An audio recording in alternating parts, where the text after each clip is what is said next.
अब 184(3) में जो हक दिया गया है अपील का, मुझे समझ नहीं आ रहा है आपकी एंग्जाइटी क्या है इस लॉ से। 184(3) जो है ना, का इस्तेमाल कैसे हुआ है पाकिस्तान में, हकीकत क्या है? ह्यूमन राइट्स सेल कोई रूल में उसका तस्करा है? पहले पार्लियामान को तो छोड़ दें, हमारे अपने रूल्स में उसका तस्करा है? क्या पाकिस्तान में आर्टिकल 184(3) का दुरुस्त इस्तेमाल हुआ या गलत? 184(3) का इस्तेमाल कैसे हुआ? क्या ह्यूमन राइट्स सेल का तस्करा आइन या सुप्रीम कोर्ट रूल्स में है? चीफ जस्टिस काजी फैज़ ईसा ने अहम सवालात उठा दिए। कहा, इस बात पर तो आप आंखें बंद करके बैठ गए हैं। एक चीफ जस्टिस ने अगर गलती की है तो पार्लियामेंट उसे दुरुस्त कर सकती है या नहीं? सुप्रीम कोर्ट खिलाफ आइन कोई रूल्स बनाए तो कोई याद तो दिलाएगा। आइन की हदूद में रहें। पार्लियामेंट को नंबर गेम पूरी करने का कहते हैं। फ़र्द वाहिद आकर आइनी तरमीम करे तो वो ठीक है। पार्लियामेंट कुछ अच्छा करना चाहती है तो उसे कुचलना क्यों चाहते हैं? मेरी नज़र में तो पार्लियामेंट की नीयत अच्छी थी। बतौर चीफ जस्टिस आइन के मातहत हूँ।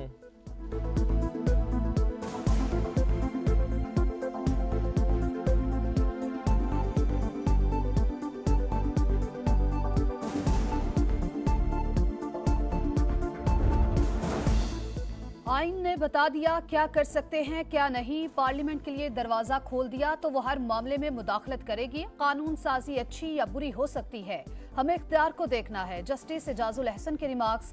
जस्टिस जमाल मंदोखेल बोले, आर्टिकल 184(3) को आइन में रहकर इस्तेमाल किया गया होता तो ये कानून साजी ना होती। पहले एक्ट बनता है, बाद में रूल्स कभी एक्ट से ऊपर या हटकर नहीं होते। रूल्स आइन और कानून के खिलाफ हों तो कलअदम हो जाते हैं।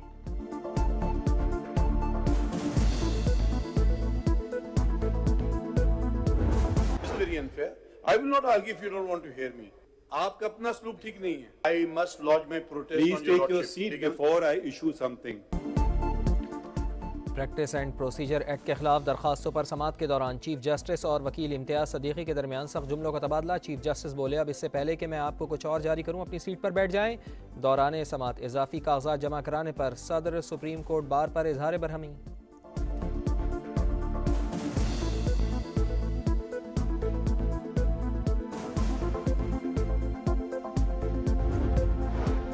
साइफर केस के बाकायदा ट्रायल का आगाज। चेयरमैन पीटीआई और शाह महमूद कुरैशी पर 17 अक्टूबर को फर्द जुर्म आयद होगी। ऑफिशियल सीक्रेट एक्ट अदालत की अडयाला जेल में समाअत। मुल्जिमान में मुकदमे के चलान की नकूल फराहम कर दी गई। 9 मई वाकयात में भी पेशरफ्त। मुल्जिमान का ट्रायल जेल में होगा, नोटिफिकेशन जारी।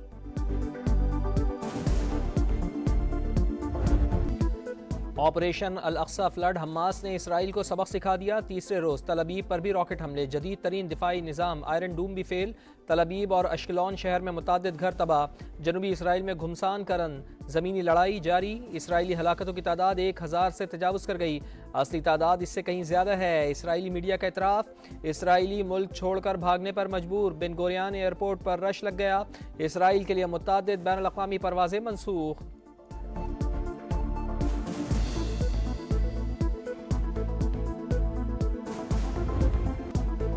इसराइल का जंगी जुनून पागलपन की हद तक पहुंच गया। तीसरे रोज भी गजा पर वहशियाना हमले। फास्फोरस बम्स का बेदरेग इस्तेमाल।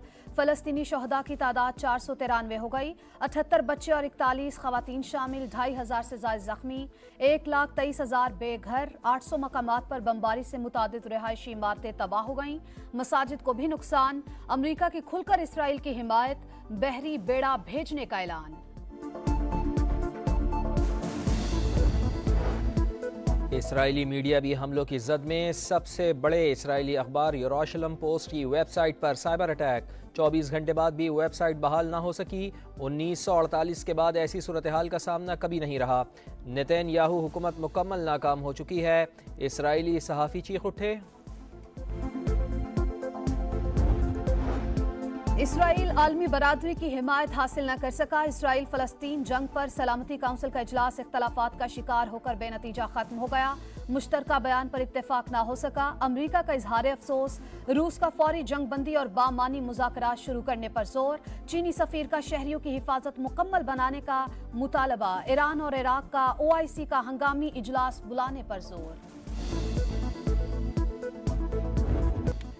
न्यूयॉर्क में फ़लस्तीन की हिमायत में बड़ा मुजाहरा। इसराइल को अरबों डॉलर की अमरीकी इमदाद बंद करने, फ़लस्तीनी कैदियों की रिहाई और शहरियों के हुकूक बहाल करने का मुतालबा। अपने टैक्स के पैसों से मासूम बच्चों का कत्ल नहीं होने देंगे। शिकागो में भी हज़ारों अफराद सड़कों पर निकल आए। स्वीडन, मराकेश और शाम में फ़लस्तीन के हक़ में रैलियाँ।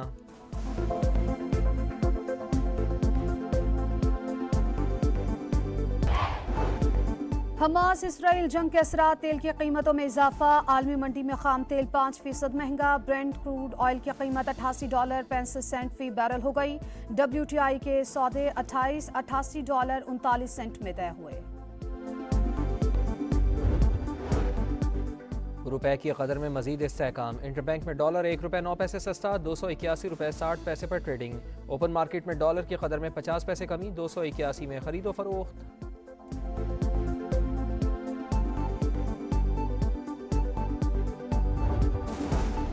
नवाज शरीफ की वापसी, नून लीग की सियासी सरगर्मियां तेज। शहबाज शरीफ और मरियम नवाज के बाद हमजा शहबाज को भी मैदान में उतारने का फैसला। साबिक वज़ीर आला 17 अक्टूबर को लाहौर और 18 को जड़ावाला में जलसा करेंगी।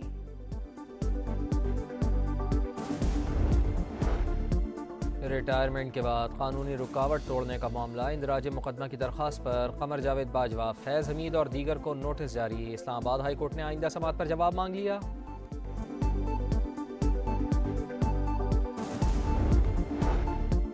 गैर कानूनी मुकीम अफराद को पाकिस्तान छोड़ने की वार्निंग। डेडलाइन के 22 रोज बाकी। कानून नाफिज करने वाले इदारों की कार्रवाइयां तेज। मुख्तलिफ शहरों में पकड़ धकड़ जारी। अफगान बाशिंदों की अपने वतन वापसी का सिलसिला जारी।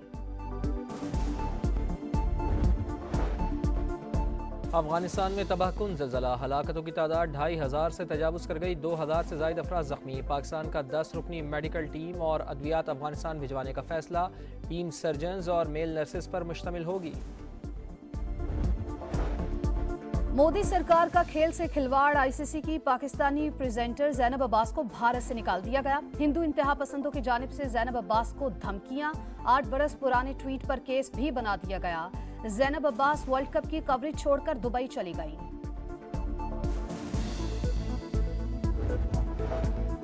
क्रिकेट वर्ल्ड कप का मार्का। नीदरलैंड्स की दावत पर न्यूजीलैंड की बैटिंग। इब्तिदाई 3 ओवर मिड इन खेलने के बाद कीवीज ने स्पीड पकड़ ली। विल यंग और कॉनवे की पुरएतमाद बैटिंग।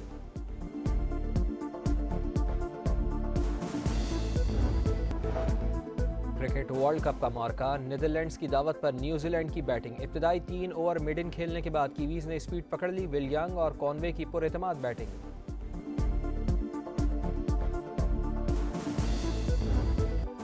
और जीत की लगन। टाइटल का मिशन। क्रिकेट वर्ल्ड कप में पाकिस्तान और श्रीलंका कल आमने सामने होंगे। शाहीन मुसलसल दूसरी फतह के लिए पुरअज़्म।